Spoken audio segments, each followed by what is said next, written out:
He's averaging just under 50 yards a punt as he gets this away. That's pulled in at the 32. Slips past him. Where'd he go? A good return there, 17 yards. And possession will switch hands, 1st and 10. Now Aaron Rodgers and the offense heading back onto the field. And the stats on the screen tell the story. A great start. This defense, they made some good adjustments, though. He's fallen off since. Have to like what they did at the half, but you also have to like the fact that they hung in there. Despite the fact they had a tough first half, he was locked in, right? Rocking and rolling. They came out and made their adjustments, got their confidence back. Now they're causing them all sorts of trouble. From midfield, here's Rodgers. Now look out, Rodgers lost the football. And they will set up shop in enemy territory at the 42-yard line. With no running backs in the backfield to help pass protect, all the receivers in their patterns, these are going to be hot routes. If they sense a blitz or pressure on the quarterback, they've got to be prepared to break routes off early and get the football. In this case, never even had a chance. They popped the ball free in the backfield. Now the Falcons offense, they get ready to head back out here. They've got the lead. Last time had to punt it, though. What's the key to this drive? I think it's leverage. The big guys up front. You know the motivation. Blitz coming, and down he goes.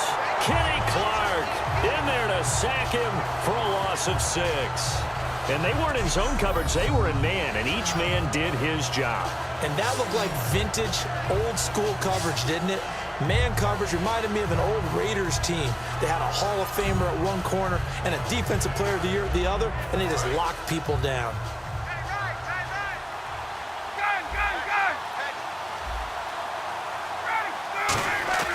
Off the play fake to Freeman. It's Ryan.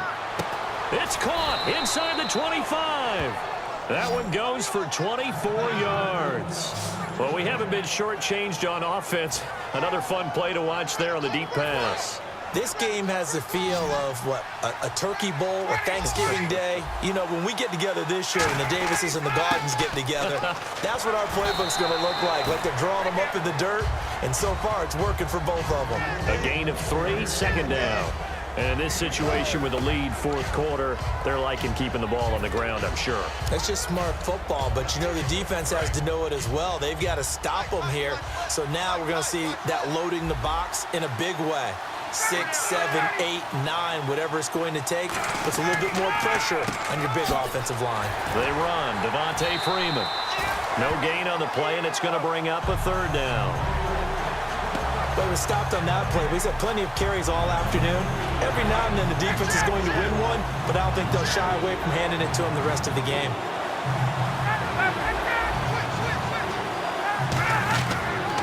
They'll give it to him right up the gut.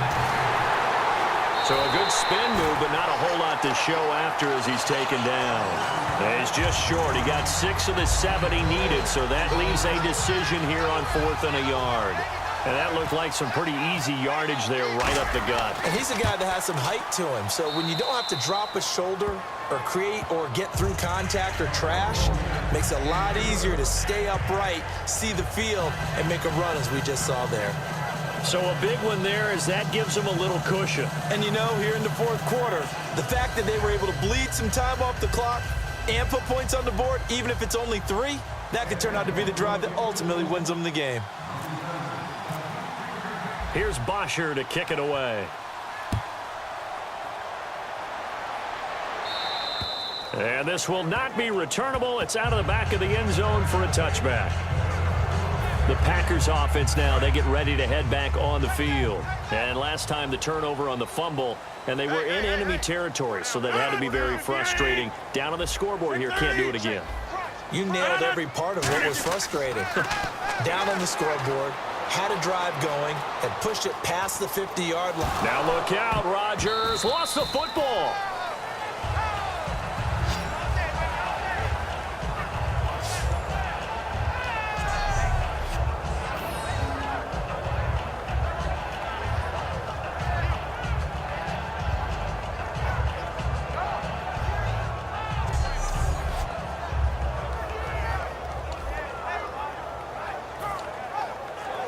So they almost turn it over there. Scary moment. 2nd down here.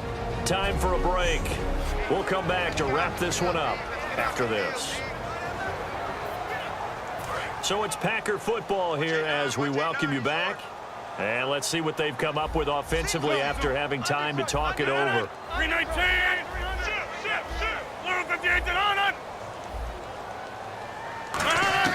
Now Rodgers throwing on second down.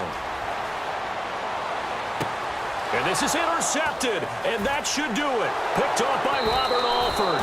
And they are going to set up shop at the 32-yard line. Obviously disappointing, but you had to go for broke here, down 2 scores. So that forced you to make some throws you definitely wouldn't want to make. And I think this interception is going to pretty much write an end to this one.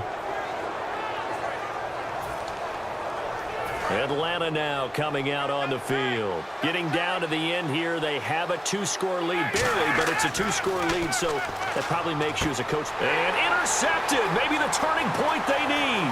It's Clay Matthews with a pick. And now off to the races, down the right side. And into the end zone. It's a pick-6 and a Packer touchdown. Short throw, pick-6 right there. Those linebackers, they love when those short throws come and those eyes get real wide, don't they? How about the anticipation on the play? Reading, reacting, and then the ability to catch the football and take it in the opposite direction. Still an important piece of business to take care of, the extra point. And the lead is down to 2.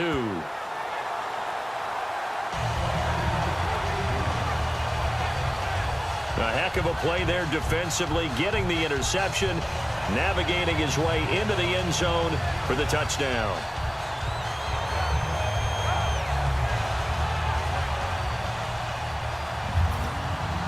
So down only 2 now, still a chance to finagle their way into field goal range if they can get this onside kick.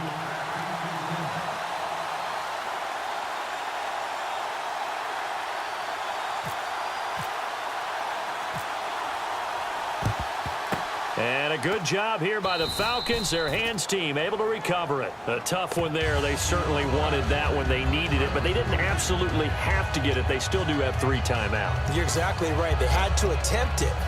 But even though they didn't get it, as you noted, with 3 timeouts, if they can get these stops on defense, all hope is not lost. Here comes the Falcon offense now as they get set to take over here. 2-point game. They have the football. Their defense was able.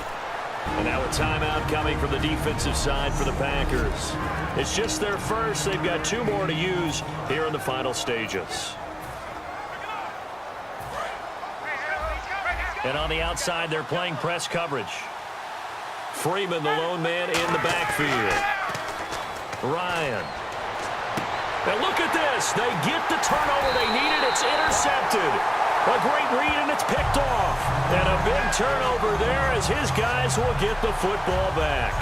A critical error there in a tight game of the 4th. All you talk about is taking care of the football, and especially with a lead here in the 4th quarter, turning it over, now the door is open for the opposition. Just in general, when you're passing in the 4th quarter with a lead, no matter at what point, you got to be super careful. Got to be careful, and sometimes you can be so careful that you end up running yourself into an error.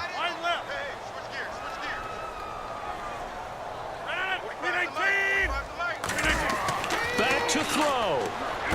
Now they set up the screen. That's complete. A good convergence there defensively. Only a yard, and it's second down. And they're going to hurry back to the line now. Hey, check 26. He'll look to throw. And it's incomplete. And that incompletion was caused by the defense. I think they were trying to get one into the middle of the field, trying to find a receiver there. But they were in zone defense. And what are the advantages of being in zone? Eyes and reaction.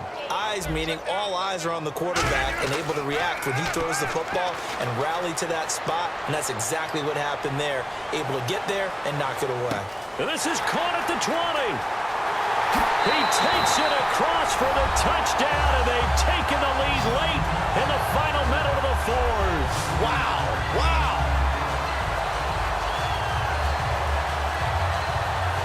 So how many practices have we watched switched over time where the offense works on scoring late in the game and finding a way to win, as we just saw there. Just saw it right there. Now can they preserve that advantage that they just got?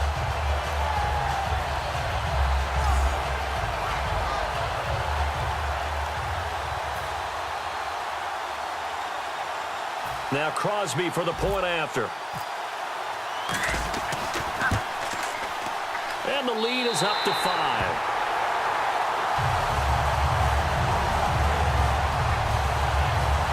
So the drive there, they went 80 yards in 3 plays. And it ends with a Packers touchdown.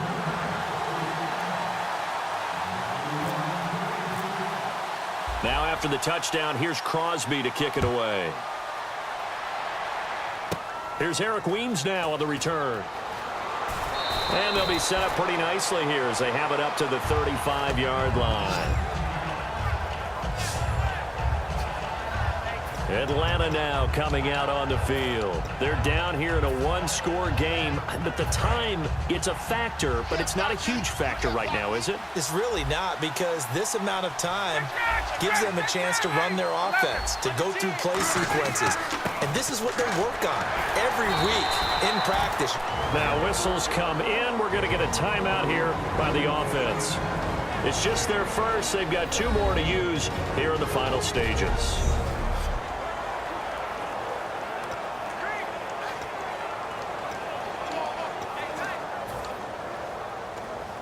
So what will they do? On the ground, through the air, let's see. 2nd and 9. Now Freeman, he's been busy today. Now that play is blown up, losing yardage back at the 35. Well, and now the Packers going to take another timeout. That'll leave them with just 1 remaining in this 4th quarter of play.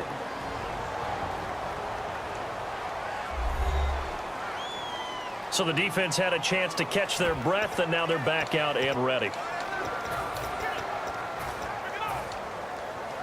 Defense has set themselves up nicely. 3rd and 10 now.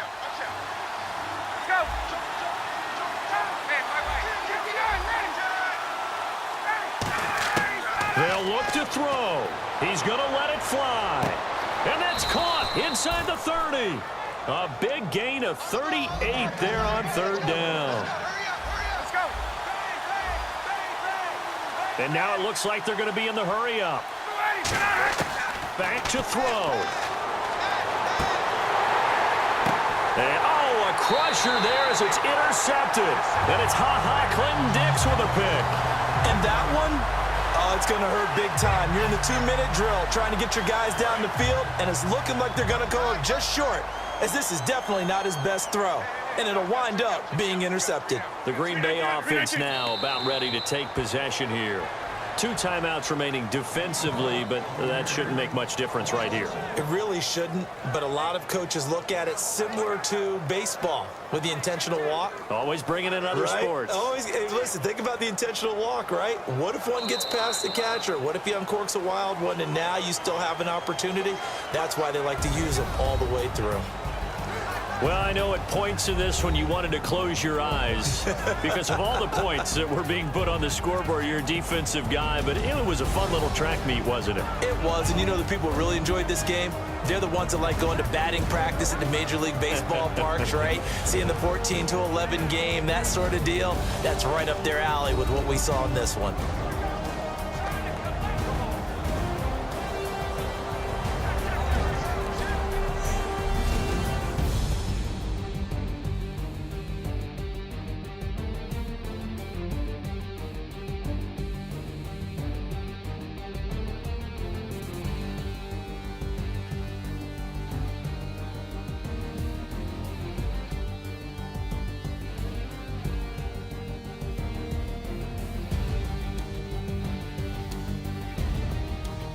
So that'll do it for us. For my partner, Charles Davis, and all the hard-working men and women on our crew, I'm Brandon Gaudin. You've been watching the NFL right here on EA Sports. The